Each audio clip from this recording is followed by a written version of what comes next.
Hey, what's up, everybody? Welcome to Mile a Minute Movie Talk, episode 14, with Yahoo! with your host Lucas of Legray Films and Hello. Dylan of Diligent Picks. How's everybody doing? We haven't been well making enough episodes lately, but we've been watching movies. I've been on a little bit of a break. Lucas has been watching a lot more than me. Yes, if you follow me at Letterbox, I am currently at 53 for the year. Yeah. Oh yeah, speaking of Letterbox, we're both on Letterbox. We haven't really talked about that much, have we? Yeah, I think we plugged it one time or something, but yeah, we're on there. I'll get our I think my at least my profile's in the description. I'll get both of ours in there if you want yours. Yeah. That way if you guys are on Letterbox, you can follow us. We always post we always log every single film that we watch. And usually we both do reviews of our films as well, if you're into that. And ratings, of course, etc. Lucas does a lot of fun lists and stuff. Yeah, I have a lot of lists on there.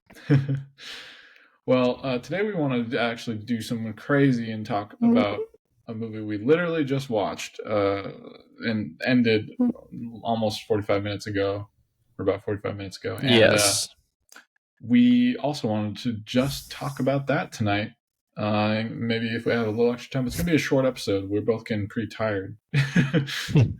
But the movie we watched was Perfect Days, the official Japanese entry film for the Oscars this year, which was nominated. Yeah.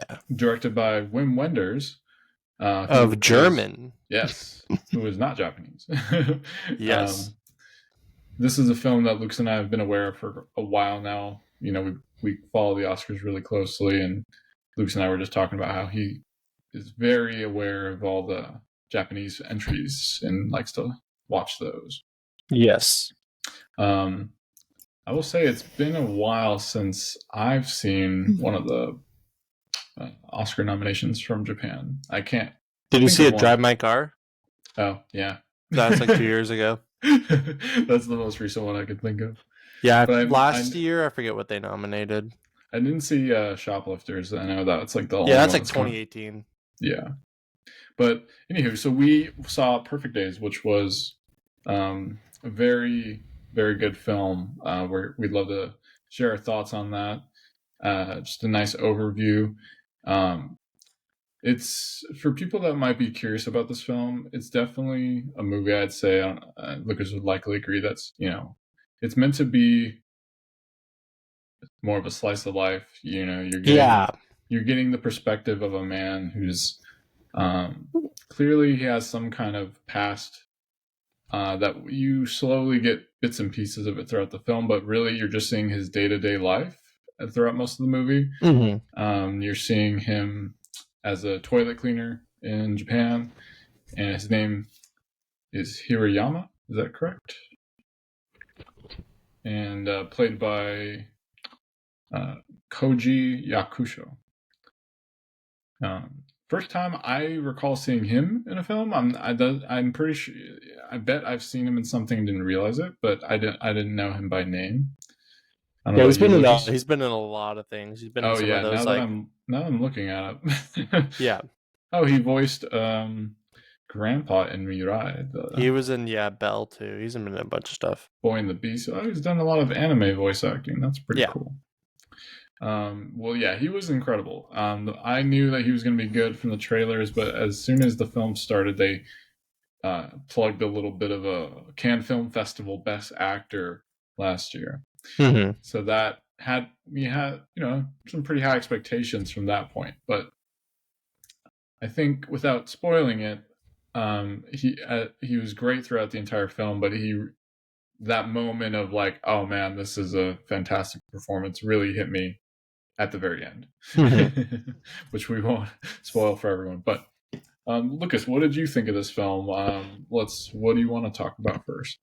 I mean, my idea in the film, I mean, it was really good. It's very like kind of like an intricate portrait of the intricate beauties of just like everyday life, and like not the mundane, but the like lesser known, and like simply just taking in every day with a positive outset, or just like understanding what's around you and just seeing the world and living in the world and just being part of it was really interesting. I liked I mean, how it's shown at the beginning. Obviously our protagonist doesn't talk much, so that kind of helps you really gauge the environment and the kind of visuals of the film and the noises and all he's doing. I mean, he's cleaning toilets half the time, but there's like a beauty to that, and it's very interesting. And then you kind of start to get his character and stuff going on in his place, and that's pretty interesting, which I like.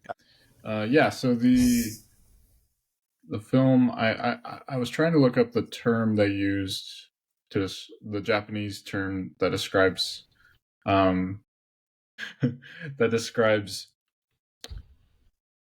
when sunlight is hitting leaves, and that unique like shimmering effect.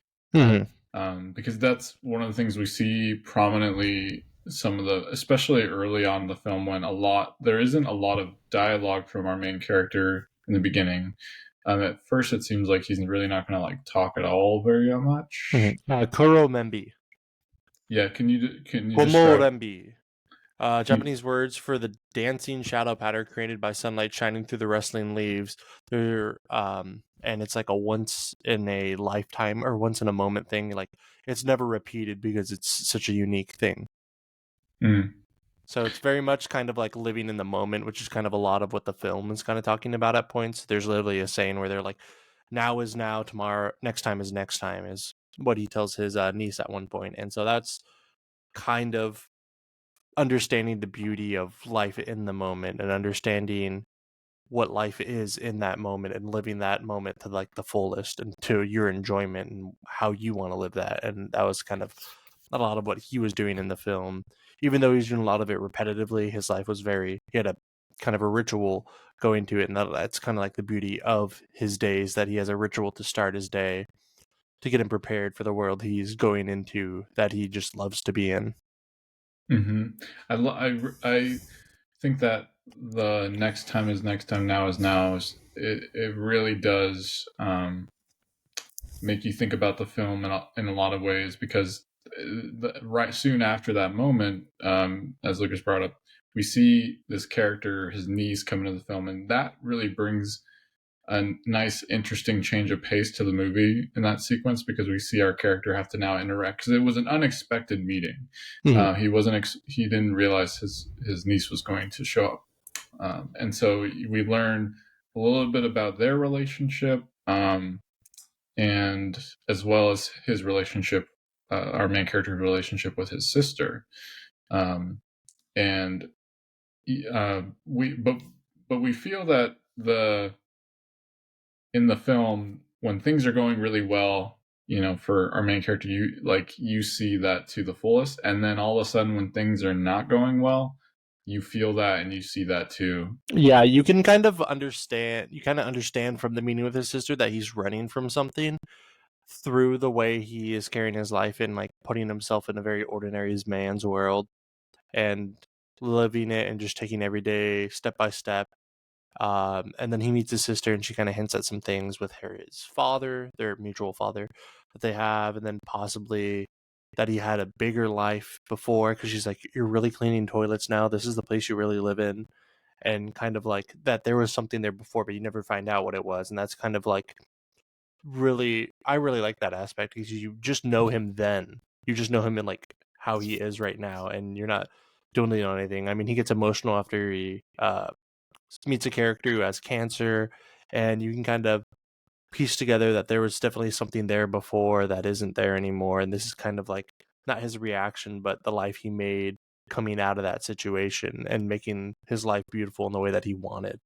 And I really liked how kind of you see him as a really happy person, and it's like a positive movie, but you can definitely still see that there's some underlying things going on with him, emotions that he's not really displaying until like towards the end. And I think that this is kind of like his therapeutic way of dealing with his life, as well as kind of trying to move past whatever happened. And as you were describing that, it made me realize too, like in a lot of ways, the people we encounter in our day to day life end up like like when you start a new relationship or you meet someone, you're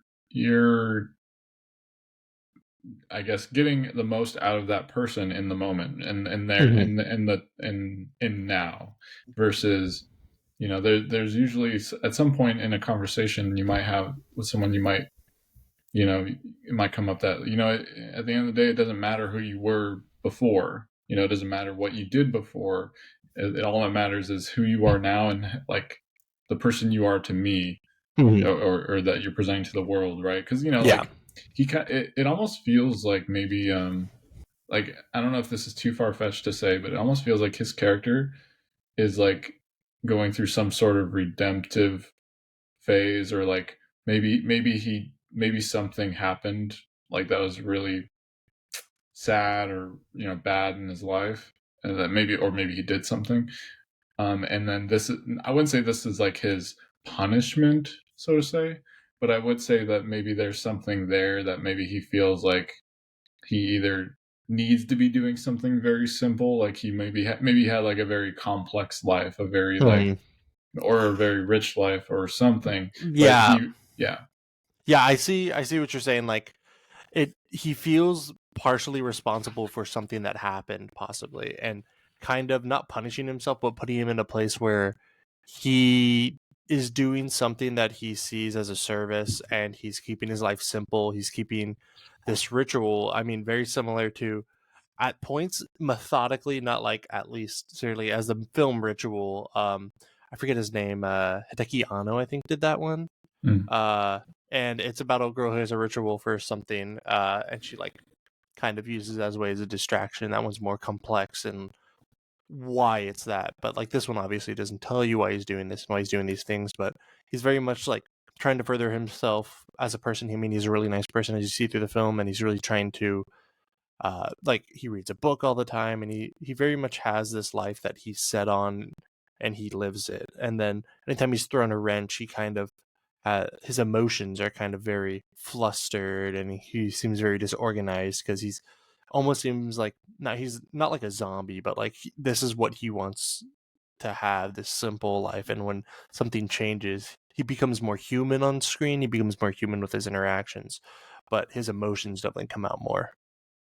Yeah, and there is a moment where he gets very emotional, because he is with his niece for a period of time, but then she leaves, and so he gets pretty upset over that. We don't fully understand why, but we know that something his sister says, like Lucas mentioned about him, are you really cleaning toilets? Like I think maybe it makes him start to feel insecure about his situation, and then later in the film we realize there might be something there, like he might have some kind of feelings or something toward a specific woman that he encounters at this bar. Um, he sees her with a man and gets a little upset about that and decides to go buy some beer and some cigarettes, and so there's it seems like maybe he had a life that was maybe really really great in some ways, but something happened and it didn't work out.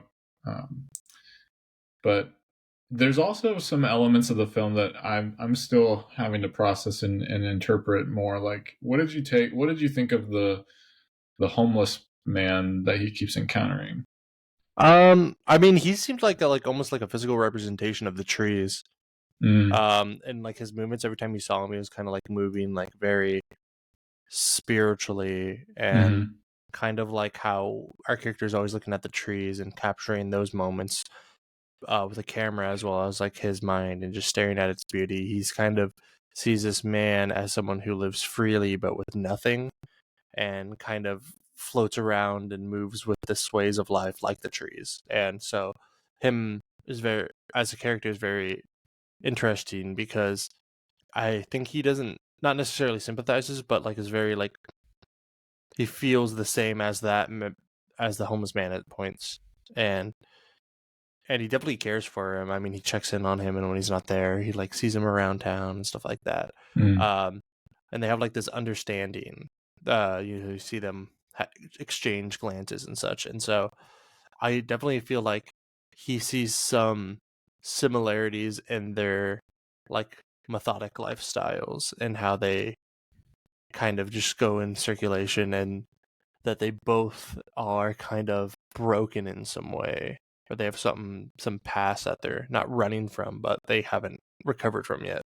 Yeah, maybe he feels like he relates to him to an extent, and Yeah. he likes just checking in on him, making sure he's doing okay. Um, yeah, because he clearly gets distracted by him, and like there's a scene where he sees the homeless man crossing the street, and then he gets honked at because he's just sitting in his car watching. And then on a similar note, there's a sort of a mundane thing, but kind of a fun activity that he gets wrapped up in with finding a tic-tac-toe piece of paper that somebody started a tic-tac-toe game and left it in the bathroom, and so he, out of curiosity, just decides to play the game, essentially hoping that someone will continue playing. And the film progresses, and we see that they continue the game, and then the person eventually thanks him on, in a nice thing. And so like little things like that, I think really add a lot of just fun personality traits toward his character, because he's just such an interesting person. Like I kept thinking throughout the film, like I just want to talk to him and get to know him. Exactly. You can definitely see him yearning for a connection, but doesn't want it for some reason. There's a reason why he doesn't have that connection or garner a connection, and it's very interesting why he like never comes face to face with having a true connection with a person outside of someone coming up to them and directly forcing them to have one. But he always seems to be very interactive when he gets those connections. So it's pretty interesting why he doesn't pursue those, especially at his age and such. Well, there's 50, 60 years of history that we don't know about, and that's kind of like the really interesting, intriguing part. I saw some cool comparisons, kind of like that you see with his character to other movies. For example, like the killer in The Killer, and the driver in Drive, kind of like this methodic person who has something, and they have these rituals that they go through, and then something goes wrong, and then they kind of have to recover from that, and they have this very intriguing, multidimensional characteristic, personality, and some things you don't know about. And he's very more of a realistic, ordinary version of those characters' complexities that you see in those films.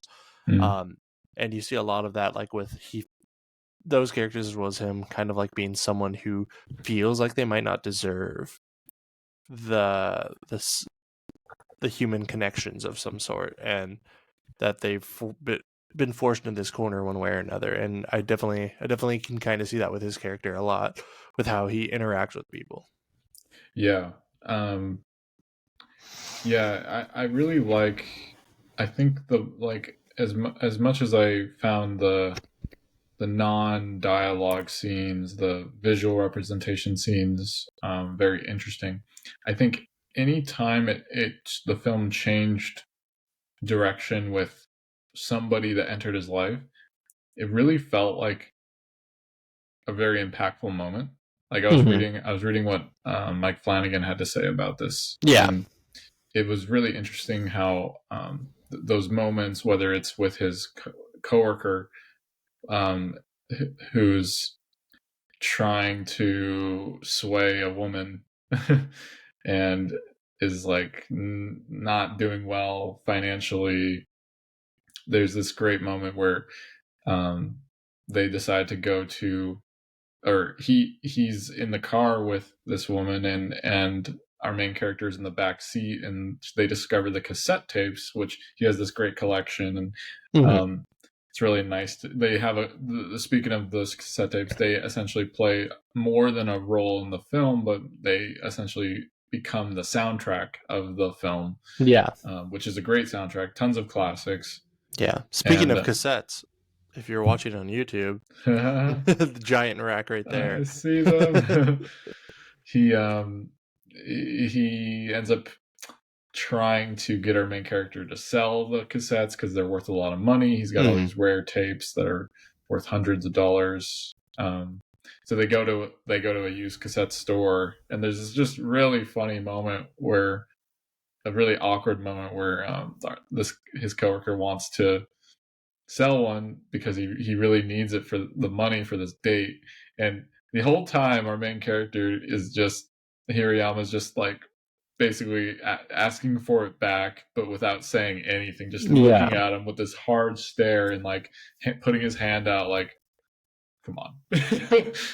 and then there's this great awkwardness when the exchange is over and everyone who's at the store is just kind of looking and just kind of listening in the whole time. And then he slowly walks out and the guy's like, thank you, come again. Yeah.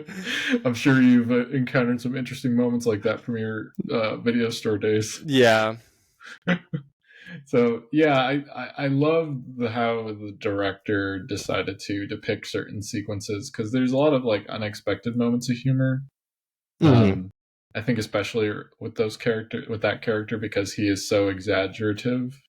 He's like always like just I was telling Lucas he almost comes off like a exaggerative anime character in a way.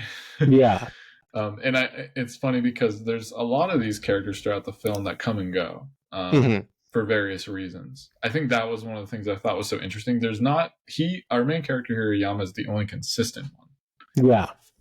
You know, like we see all these people come in and out of his life, and it seems like they all slowly make more and more of an impact until like the crescendo of emotions of the last one.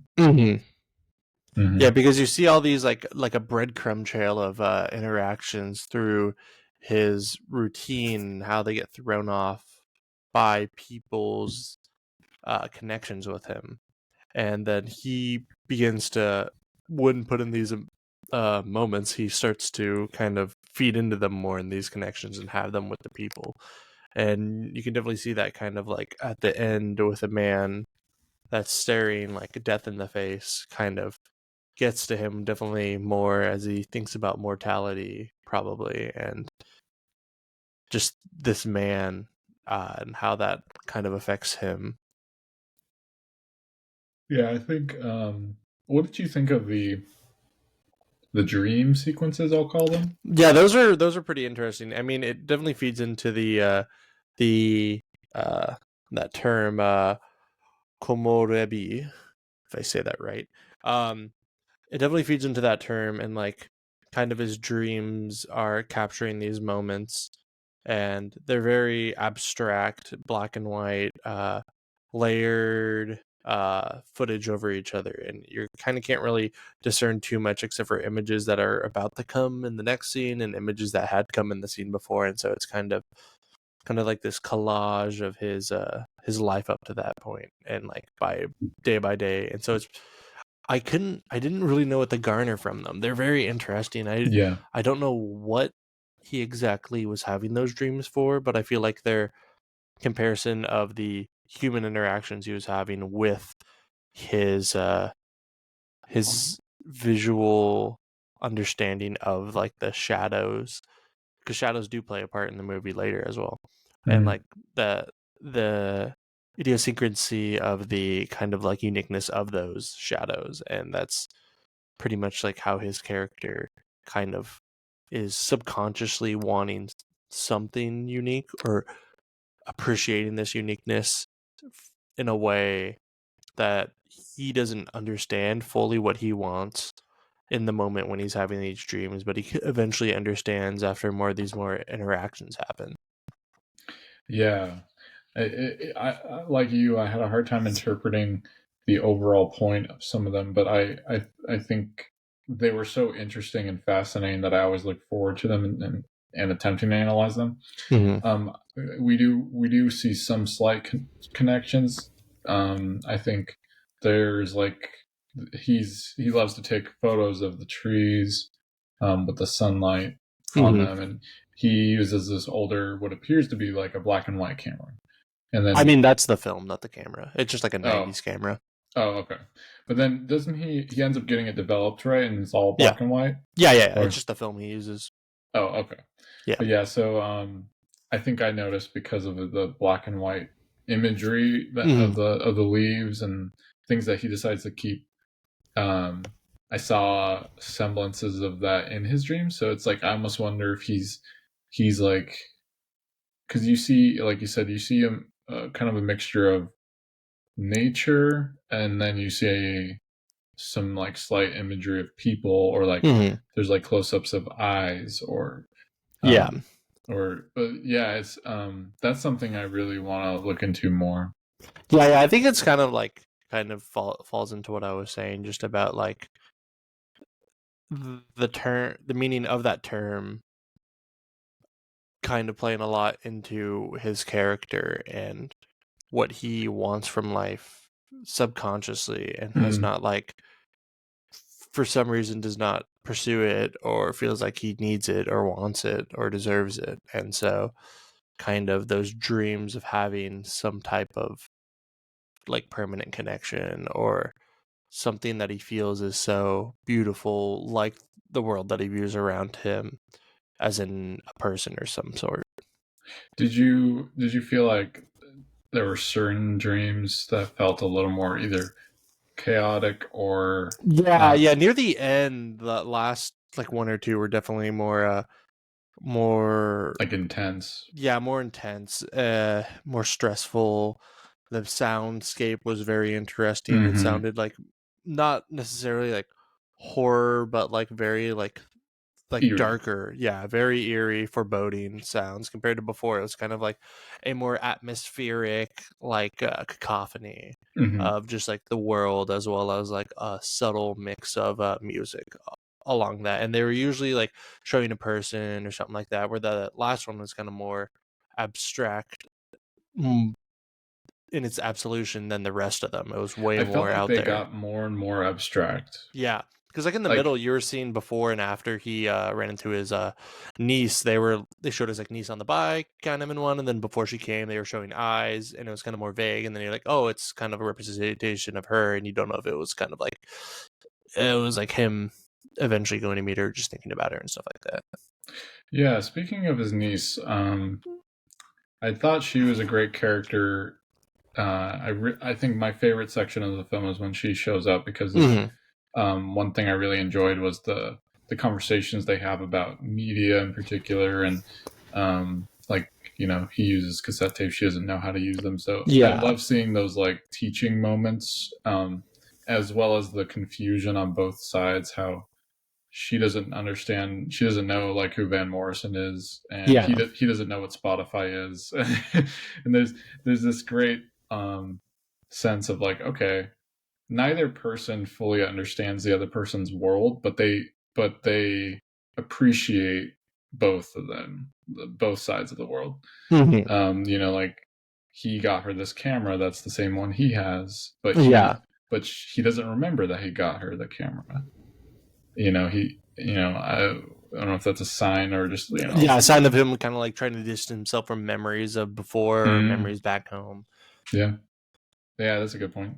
Yeah. Um, There's a lot to read into, and I feel like that's a lot of Wim Wenders stuff is like very, very a lot of show, not tell. It's have you seen very. more of his work? I've seen some of his stuff, so I need to rewatch Paris, Texas. I haven't seen that for like 10 years. That one's really good though. And that one's a lot of has a very iconic scene with a window and a woman and a man, and that one's like very showy and its representation of that. I've seen Angels of Desire. I'm Wings of butchering that. Desire. Wings of Desire. Thank you. I've seen Wings of Desire. I saw that like when I first started working in the video store. I really liked that one, and I haven't seen it, but I've seen videos talking about his huge long epic that did not do financially good, and I forget the name of it. You got a Criterion like a year or two ago. It's The like American until Friend. no. It's like Until the End of the World or something like that. Yeah, yeah, Um, that's the name. yeah, that one was very that one has a lot going on. It's just like 3, 4, 5 hours long. It's insane. Um, According to Letterboxd, I have not seen a single film of his. So, oh yeah. He's like German new wave, so his stuff is really good. But yeah, he's very very interesting filmmaker, and I really like his stuff. He's been able to like go through so many different like phases as well as different types of styles, whereas keeping his same narrative structure. Like he has a style, but he's able to translate it to different languages and different worlds. I mean, he's made a Japanese and English, German movie. He's all over the place in regions and stuff, and he's able to embody his very unique style in that way. I think I think this is the type of movie though that for example, already when I got home from seeing it, I started to look around my place and look at objects and things and kind of like feel like the film was like lingering with me in a way where I was like it's a movie that will really make you contemplate like your own life and what you're doing in it, because I definitely saw similarities, because we all do, but I have very specific like morning rituals and things. So it's like one of those movies I feel like will stick with me for a while, because it really makes you think about what you should be doing in life in the moment, what you are doing, and like what you want to change, it's very reflective and interpersonal. It definitely makes you do like an introspective like reevaluation of how you perceive the world and how you are interacting with the world, and very much like, am I doing it in a way that I feel not complete, but I feel like content with? Am I doing this in a way I feel like I'm appreciating it and valuing myself as well as valuing what's around me? And it's very, very interesting in that I've seen a lot of people come away with it like definitely like makes them have some type of evaluation, makes them have some type of different outlook on life. And it's an amazing movie in doing that. Like, it really makes you just sit there and watch this man go through all of these things, and you're kind of like very drawn in to kind of take his actions and his viewpoint and use it on yourself in a way that is trying to better yourself. Yeah, for sure. Especially him being old and kind of like near the end of his life. It kind of like, you can't really tell if he's like satisfied with the way he's led his life or not, which is that like last shot is very important. And you're kind of like, well, what am I getting from that? Am I getting the thing that like I want to not have regret, or do I want to live a life at least I feel like I'm doing something that is worthwhile for the world or people around me, and or for even myself? You get the sense by the end of the film that he's one, ready to start fresh, he's ready to change, but at the same time he's scared of the idea of it. He's clearly not sure if what he's been doing is like the right thing. So I think like it's one of those movies like I want to know like what ends up happening to him, like what did he do with the rest of his life? You definitely want to know more about before and about after, and that's kind of like the beauty with the film, is like you're seeing this in that time, and that's all you know. And so it's pretty interesting to then try to figure out who he is and why the way he is who he is, and apply that reality that you saw in a way that makes sense to what you're trying to get from the film. Like what are you trying to understand? And you can kind of twist your own viewpoint of your understanding to something that you want, or you can kind of just take it as it is, which I feel like that's the most important thing, because we'll never know the definitive things unless the director comes out and says it. And so it's kind of, the mystery is kind of in the detail of the beauty that the film is. Is this like a low-key sequel to Better Days? No. There was another Japanese nomination. No, that was in Japanese. Oh, no? What was that? No, Hong Kong. Oh, Taiwan. That's right. I forget. I think it was Taiwan. Yeah, I think you're right. I did enjoy that. I didn't like that. Oh, you didn't like that one? Has good reviews. I didn't like that one. I remember we talked about it. I think it's Taiwan. You're right. Well, yeah, it's a Chinese film. Yeah, it was Hong Kong. Damn it, I was right the first time. I double guessed myself. Yeah, it's been too long. That was 2019. Yeah. Now, so we got Better Days, Perfect Days. Now we're gonna get. No, I guess you can't get much better than that. Then we're gonna go back to the prequel. We're gonna get not so good days, weekdays, bad days. No. Well, was there anything else that you wanted to touch on? No, not really. I definitely like the movie, and I feel like the ambiguity of it kind of helps. And the last shot, you kind of you're before the last like scene, you're kind of like, oh, this is really beautiful and stuff, and like you kind of like, I don't know what's going on in a way that it's supposed to. You're not supposed to know what's going on, but then it kind of gets to a point where, like in that like lingering shot on his face and such, you're kind of like second guessing what you got from the film, and I think that's the important part of it, is that you're unsure the way that he is unsure, and that is very interesting that it kind of like leaves you with that as that last song is playing, and it's a very interesting what you feel you're trying to get from this as a film. Mm-hmm. And I really liked that. It definitely, you're going to be thinking about it, and you're going to take the great parts of the film and like apply them to your life, as well as still think about like what you want from the overall story and overall message that you're trying to garner from it. Yeah, 100%. It's really like that last scene is one of my like favorite, like off the top of my head, one of my favorite ending shots in a film, ending moments in a film, Yeah. like of recent memory. It's just so well done. It's so conflicting in terms of like the emotions you're supposed to feel because of our characters conflicting emotions. You're really kind of like really looking deep at him and like trying to decipher like what he's thinking, what he's going through. And the actor he's Koji Yakusho, he's just so good. Like it really makes me want to see more of his work. And it's like I look at like our leading nominations for male actor. I'm just like, man, what was this guy on the list now? Yeah. There's so many people that definitely deserve to get nominated this year that didn't. It was just a stacked year. And there's a couple I could say I don't care about that got nominated. We'll talk about that. We'll get to that in a That'll later probably video. be our next podcast, is our predictions and wants. Yeah, we're getting close. We only got maybe 11 more days until the Oscars. And like, yeah, I mean, this is one of those stronger performances that didn't really get much. I mean, it did with Cam, which is very. I'm glad he got a major festival award, because he definitely deserves it. And he'll probably get something at the Japanese Academy Awards when they do those. I don't know when they do those, but when they do those, there'll definitely be something. He'll be definitely one of the higher nominees. But that is a stacked year for Japan, because you had Hirokazu Koreeda, you had a Koreeda film, and then you also had what's Monster, Godzilla -1. Yeah, and oh god, what's it called? I think that's I'm trying to remember if it was a Koreeda. The Boy and the Heron? No.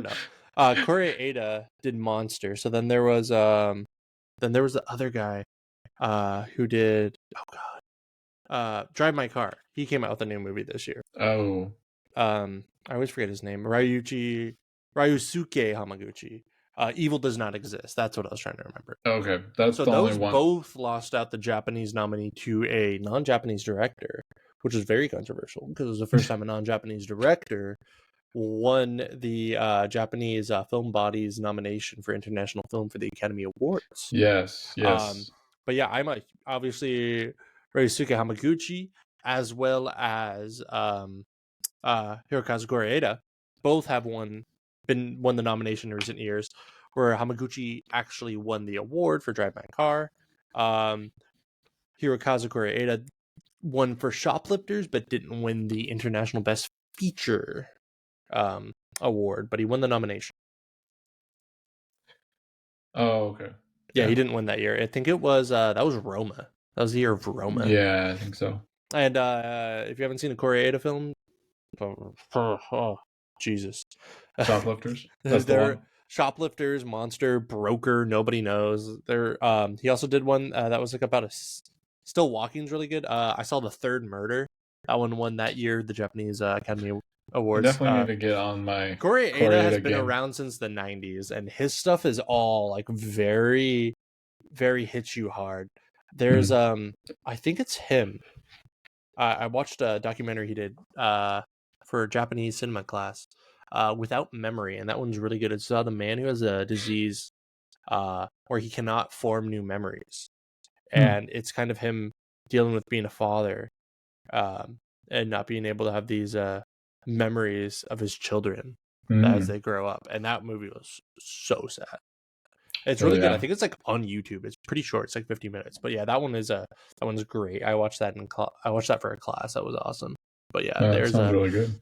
I mean, it's just a stacked cast this year for nominations. And Perfect Days, I haven't seen the other two, but I feel like Perfect Days is going to be hard to beat. And it's kind of cool seeing a two people kind of make a film, because I know it was co-written by a Japanese screenwriter, and so it wasn't just written by Wim Wenders, but he's the one who directed it. He had this partnership with this guy, and so I definitely kind of see that international kind of convergence and make like a great film like this.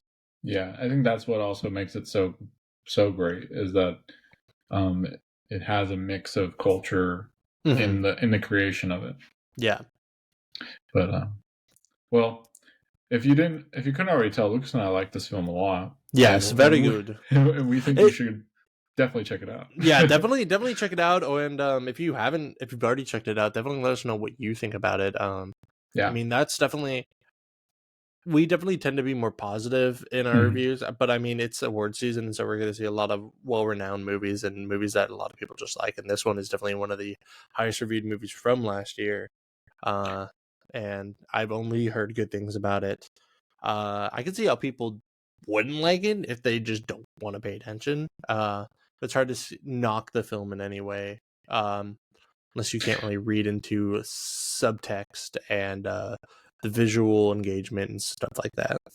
Yeah, I think it really just depends on the film goer. You know, this is a movie that I will say, like, I can understand why some people wouldn't care for it. I feel like emotion going into a film definitely portrays a lot, as we've talked about before.